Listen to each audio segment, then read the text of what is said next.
Hello दोस्तों, स्वागत है आप सभी का अपने चैनल इंग्लिश फोरस पर। तो आज हम आप सभी के लिए लाए हैं एक शानदार स्टोरी। इस पूरी स्टोरी से सीखेंगे हम एक एक वर्ड का सही प्रोनाउंसिएशन, उसकी हिंदी मीनिंग, साथ में इससे रिलेटेड ग्रामर। तो यह स्टोरी बहुत ही शानदार है, इससे हमको जीवन से रिलेटेड भी चीज़ें सीखने को मिलेंगी। तो आप स्टोरी में बने रहिएगा, अच्छा लगे ज़रूर सब्सक्राइब करिएगा, शेयर करिएगा। चलिए शुरू करते हैं। स्ट्रगल्स ऑफ आवर लाइफ, इसका मतलब है संघर्ष। ऑफ मतलब के, आवर हमारे, जीवन हमारे जीवन के संघर्ष। अब इसके पार्ट्स ऑफ स्पीच हम देख लेते हैं। ग्रामर, स्ट्रगल्स जो है ये है नाउन, ऑफ होता है प्रीपोजिशन, आवर जो है पॉजेसिव एडजेक्टिव है, और लाइफ जो है नाउन है। इस लाइफ की विशेषता बताने के लिए एडजेक्टिव, क्योंकि नाउन की विशेषता हमेशा एडजेक्टिव बताते हैं, और ये प्रीपोजिशन ये noun. Once upon a time, एक समय की बात है, एक समय की बात है। A daughter complaint to her father, एक बेटी ने शिकायत की अपने पिता से। यहाँ टू का जो मतलब है वो से हो जाएगा, फादर पिता। यहाँ देखिए सबसे मेन चीज़ हमको वर्ब जो मुख्य क्रिया है हमारी वो ये है कंप्लेंट, जो सेकंड फॉर्म में जिससे हम टेंस का निर्धारण करते हैं। तो ये second form simple past tense में होता है। तो इसका पूरा मतलब हो गया एक समय की बात है, एक बेटी ने शिकायत की अपने पिता से। दैट की, यहाँ देखिए दैट जो है कंजंक्शन की तरह यूज हुआ है, क्योंकि ये अपने पहले वाले सेंटेंस को आखिरी वाले सेंटेंस से जोड़ रहा है।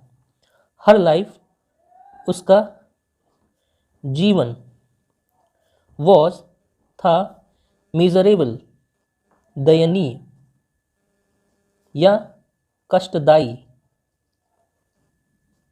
एंड और that she did not know कि वह नहीं जानती, how she was going to make it, वह, हाउ मतलब कैसे, वह इस से उभरेगी। इसका मतलब है वह कैसे इससे उभरेगी। तो हाउ का मतलब हम कैसे समझ लेते हैं। शी, वह, was tired of fighting and struggling all the time, थक थक चुकी थी लड़ते लड़ते और संघर्ष करते, ऑल द टाइम हर समय। वह थक चुकी थी लड़ते लड़ते और संघर्ष करते हर समय। अब यहाँ देखिए वॉज हमारी सहायक क्रिया, उसके साथ जो मुख्य क्रिया है वो थर्ड फॉर्म में है। तो इससे हमको आइडिया हो गया कि ये सिंपल पास्ट का पैसिव स्ट्रक्चर है। वह थक चुकी थी। इट सीम्ड, यह ऐसा प्रतीत होता था। जस्ट एज वन प्रॉब्लम, जैसे एक समस्या, वॉज सॉल्व सुलझाई गई,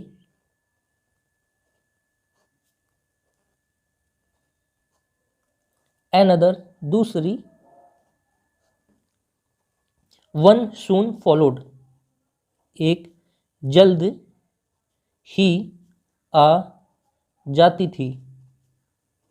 ऐसा प्रतीत होता था जैसे एक समस्या सुलझाई गई दूसरी सामने आ जाती थी।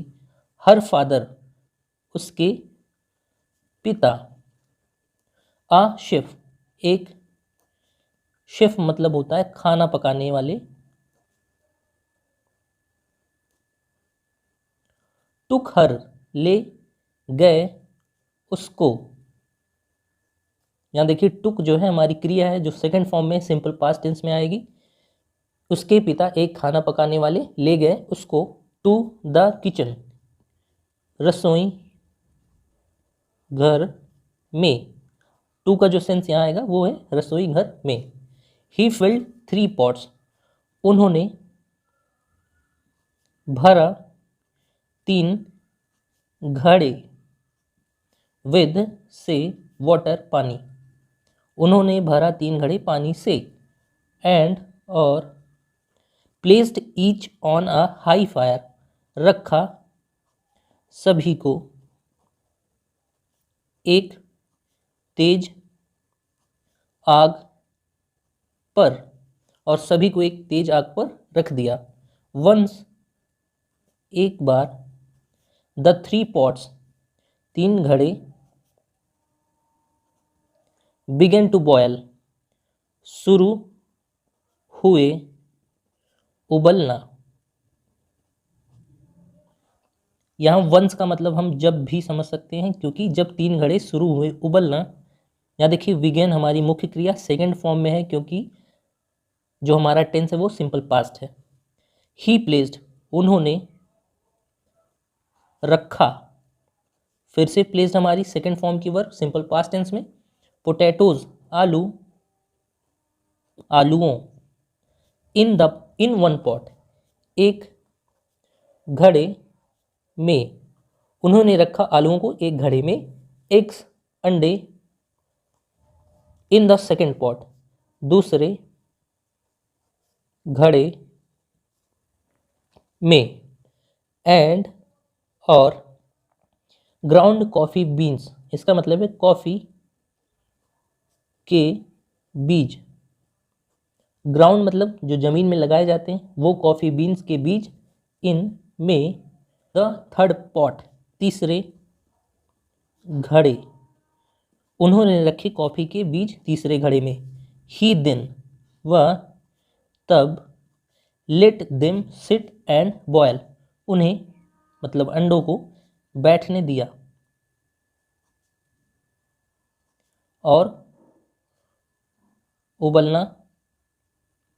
इसका मतलब है उन अंडों को बैठने दिया और उबलना शुरू किया। विदाउट, के बिना।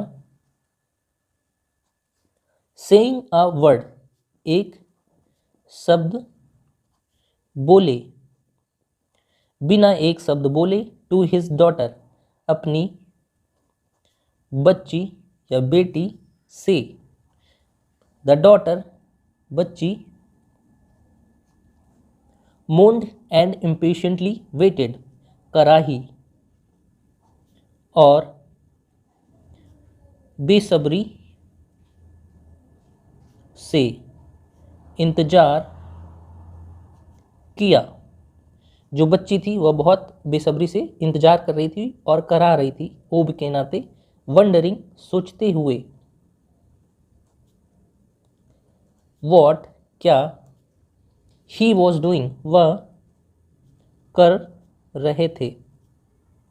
वॉज सहायक क्रिया और मुख्य क्रिया आईएनजी फॉर्म में, तो ये हो गया पास्ट कॉन्टिन्यूअस का टेंस।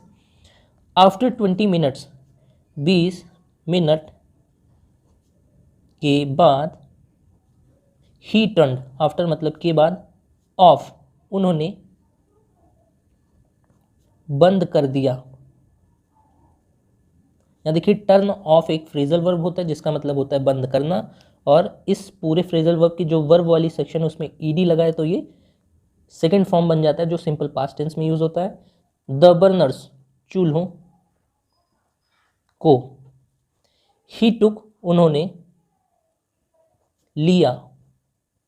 द पोटैटोज, आलुओं को। आउट ऑफ द पॉट, घड़े के बाहर।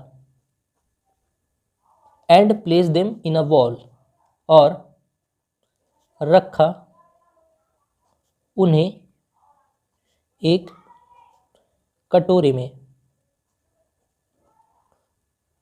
तो दोस्तों इस स्टोरी से हमको ये मोरल या स्टोरी सीखने को मिलती है या ज्ञान मिलता है कि हमको कभी भी जीवन में निराश नहीं होना चाहिए और अच्छा करने की कोशिश करते रहना चाहिए।